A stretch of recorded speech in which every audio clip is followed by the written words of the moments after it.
இந்திய நாட்டினுடைய வரலாற்றில், சுதந்திர இந்தியாவின் வரலாற்றில் இந்த நாடாளுமன்ற தேர்தல் முக்கியத்துவம் பெறுகிறது.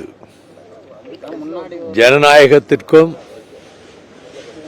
ஏகாதிபத்தியத்துக்கும் இடையிலே நடக்கின்ற தர்ம யுத்தம்தான். ஏனெனில் ஒரே நாடு, ஒரே மொழி, ஒரே மதம் என்று, ஒரே கலாச்சாரம் என்ற கோஷத்தை வைக்கின்ற இந்துத்துவ சக்திகள், சனாதன சக்திகள் கை ஓங்கிவிடக் கூடாது என்பதிலே இந்தியா கூட்டணி வலுவாகவே இருக்கிறது. நானும் மும்பை நகரத்துக்கு சென்றிருந்தேன் அண்மையிலே. மிகப்பெரிய கூட்டம். அது மாதிரி இன்று பிரச்சாரத்தை தமிழகத்தினுடைய முதல்வர் திராவிட மாடல் ஆட்சியை அனைத்து மாநிலங்களுக்கும் முன்மாதிரியாக, எடுத்துக்காட்டாக நடத்தி வருகின்ற ஆர்வீர் சகோதரர் தளபதி மு.க. ஸ்டாலின் அவர்கள் இன்று பிரச்சாரத்தை தொடங்குகிறார்கள். இம்முறை தமிழ்நாட்டிலே 39க்கு 39, புதுவையிலே 1, 40 இடங்களையும் இந்தியா கூட்டணி வெற்றி பெறும் என்ற நம்பிக்கையோடு நான் இருக்கிறேன். அவர்கள் அதிகாரத்தை துஷ்பிரயோகம் செய்துதான் டெல்லியிலே முதலமைச்சரை கைது செய்து கொண்டு போனார்கள். பதில் வந்துருச்சு. அதாவது கோர்ட்ல ஒன்றும் அல்ல, சுப்ரீம் கோர்ட்ல. ஆகவே அதிகாரத்தை தவறாக பயன்படுத்துகின்ற அவர்கள்தான் இந்துத்துவ அஜெண்டாவை, அவர்கள் அஜெண்டாவை ஒன்றாக நிறைவேற்றிக் கொண்டே வருகிறார்கள். அவர்கள் அந்த அடிப்படையில் தான் காஷ்மீரை துண்டு துண்டாக்கினார்கள். அடுத்து அவர்கள்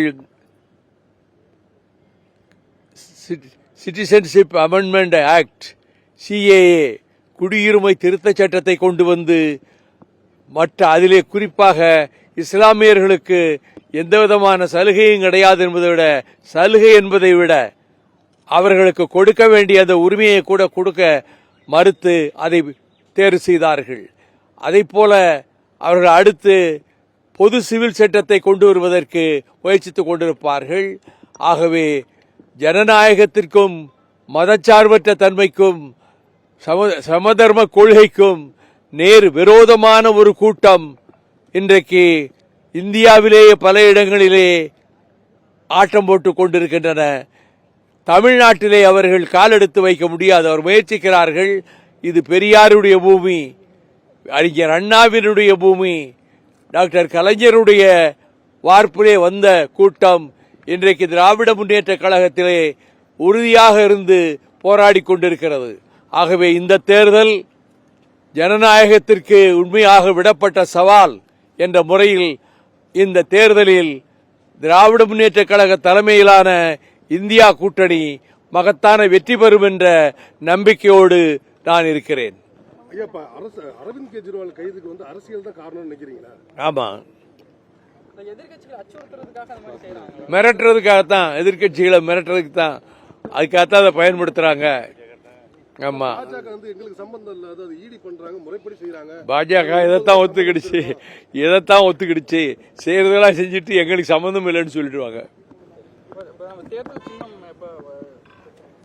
அது எலெக்ஷன் கமிஷன் ஒரு பெட்டிஷன் கொடுத்திருக்கு. அது எப்ப அடுத்த ஒரு 4-5 நாள்ல தெரியும்.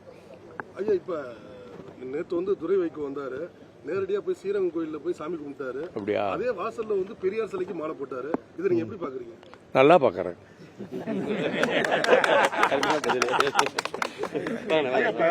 வாரிசு அரசியலுக்கு எதிராக தான் நீங்க களம் கண்டீங்க, தனியார் இயக்கம் கண்டீங்க.